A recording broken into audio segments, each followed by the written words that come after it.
नमस्कार, मी आहे तन्वीज बेक्सअपमध्ये सर्वांचे खूप खूप स्वागत आहे। तसे सुरुवातीला तुम्ही पाहिले मी 4 कलरचे स्पॉन्ज तयार करून घेतलेले। ॲक्च्युअली काय झालं, कस्टमरला हवा होता रेनबो केक, पण त्यांचं किलोचं जे होतं वेटचं रिस्ट्रिक्शन होतं की मला 1 kgच्या आतमध्येच केक पाहिजे आणि 1 kg पर्यंतच। तर त्याच्यामध्ये 7 लेयर आपण बसवू शकत नाही रेक्टँगलमध्ये, आणि रेक्टँगलमध्ये बनवायला गेलं तर त्याची खूप पातळ लेयर तयार करावी लागेल आपल्याला स्पॉन्जची, आणि वेगवेगळं बेक करायचं होतं मला, म्हणून मी त्याच्यासाठी माझं मेजरिंग पण माझी रॉंग होऊन जाईल, म्हणून यासाठी मी त्यांना म्हटलं की 1-1.5 किलोच्या आसपास केक तयार होईल, मी 4 लेयर करते तर तुम्हालाही कलरिंगचे स्पॉन्ज मिळतील। यासाठी मी ते 4 कलरचे लेयरिंग करून घेतलेत। त्याच्यामध्ये पूर्ण रेनबोचे 7 कलर नाही आहेत, त्यामुळे 4 कलर आहेत। तर आता मी याचं फ्रोस्टिंग करत आहे।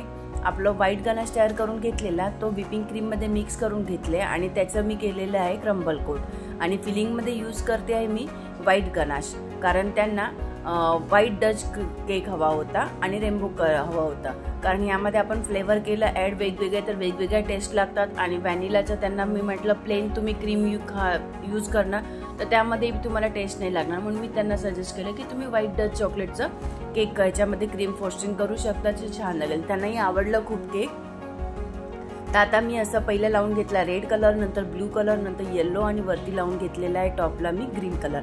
असं 4 लेयरचं मी याचं फ्रोस्टिंग करून घेतलेलं आहे डच व्हाईट क्रीमने, आणि याचं फिलिंगमध्ये यूज केलेलं आहे मी व्हाईट गनाश, आणि सोकिंगसाठी यूज केलेलं आहे शुगर सिरप, आणि शुगर सिरप केल्यानंतर मी स्पॉन्जला थोडा लावून घेतलेला आहे व्हाईट गनाश। तर हा थोडा टॉल होता केक आणि रेक्टँगल होता, याचं स्टेबल राहण्यासाठी मी असे 2 डॉवेल्स त्याच्या हाईटच्या कट करून घेतल्या आणि त्या आतमध्ये इन्सर्ट केल्या। आणि त्यानंतर मी आता हे बघा, मी जे पायपिंग बॅगमध्ये पण क्रीम भरलेली आहे ती व्हाईट डच चॉकलेटचीच क्रीम होती माझी, ती मी पूर्ण केक व्हाईट डच चॉकलेटनेच करून घेतलेला आहे क्रम्बल याला, आणि आता फायनल कोटिंग पण त्यानेच करते। तर पहिले टॉपला करून घेतली, नंतर साईडला आणि प्लेन फिनिशिंग ठेवायची होती।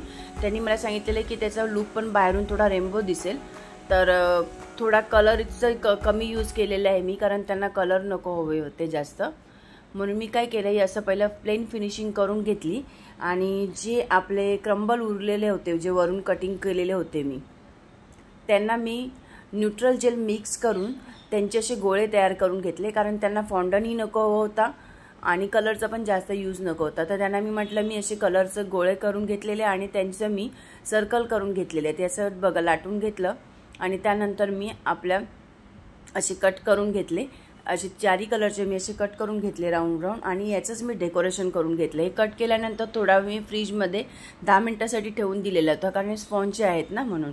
तर त्यानंतर ते थोडे कडक झाले, आणि मग मी असे केकला लावून त्यांचं डेकोरेशन करून घेतलं।